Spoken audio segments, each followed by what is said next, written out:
Hello guys, ഇന്ന് ഞാൻ എൻ്റെ ഡ്രീം ജേണി ആയിട്ടാണ് കേട്ടോ വന്നിട്ടുള്ളത്. നമ്മളിന്ന് കുവൈത്തിലേക്ക് പോകാൻ പോവാണ് കേട്ടോ. ഞാൻ വളരെ എക്സൈറ്റഡ് ആണ് ഈ ഡ്രീം ജേണി എക്സ്പ്ലോർ ചെയ്യാൻ വേണ്ടിയിട്ട്. അപ്പോൾ നമുക്ക് ബോർഡിംഗ് പാസ് ഒക്കെ കിട്ടി കേട്ടോ. ഇനിയിപ്പോൾ ഇവിടെ കുറച്ച് നേരം വെയിറ്റ് ചെയ്തിരിക്കണം.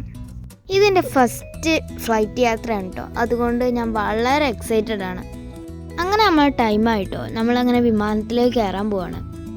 ഞാനിവിടെ ഉള്ള വിമാനങ്ങളൊക്കെ ഇങ്ങനെ നോക്കിക്കൊണ്ടിരിക്കുകയായിരുന്നു. അങ്ങനെ നമ്മൾ ഫ്ലൈറ്റിൽ കയറി സീറ്റൊക്കെ കണ്ടുപിടിച്ചിട്ടോ. അങ്ങനെ നമ്മുടെ ഫ്ലൈറ്റ് മൂവ് ചെയ്യാൻ തുടങ്ങി. വല്ലാത്തൊരു എക്സ്പീരിയൻസ് ആയിരുന്നു അത്. ഫ്ലൈറ്റ് മൂവ് ചെയ്യുമ്പോഴുള്ള വ്യൂ ഉണ്ടല്ലോ, അത് അടിപൊളിയായിരുന്നു. അങ്ങനെ നമ്മുടെ ഫ്ലൈറ്റ് റൺവേയിലൂടെ പോയിക്കൊണ്ടിരിക്കുക. ഞാനതൊക്കെ വീഡിയോയിലേ കണ്ടിട്ടുള്ളൂ, പക്ഷേ എക്സ്പീരിയൻസ് ചെയ്യുന്ന ഒട്ടും വിചാരിച്ചിട്ടില്ല. അങ്ങനെ നമ്മുടെ ഫ്ലൈറ്റ് പൊങ്ങി മേഘങ്ങളിലൂടെ സഞ്ചരിക്കാൻ തുടങ്ങി. ആ കാഴ്ച അടിപൊളിയായിരുന്നു, നല്ല ഭംഗിയുണ്ടായിരുന്നു. അങ്ങനെ എനിക്ക് വിശക്കാൻ തുടങ്ങി. അപ്പോൾ ഞാൻ ചിക്കൻ തുപ്ക നൂഡിൽസ് വാങ്ങി. ഇത് ഞാൻ ആദ്യമായിട്ടാണ് കേട്ടോ കഴിക്കുന്നത്, അതുകൊണ്ട് തന്നെ ഞാൻ വളരെ എക്സൈറ്റഡ് ആയിരുന്നു. ടേസ്റ്റ് സൂപ്പർ ആയിരുന്നു കേട്ടോ. അങ്ങനെ ഫ്ലൈറ്റ് ലാൻഡിങ് ആയി. ബാക്കി വിശേഷങ്ങൾ നെക്സ്റ്റ് വീഡിയോയിൽ.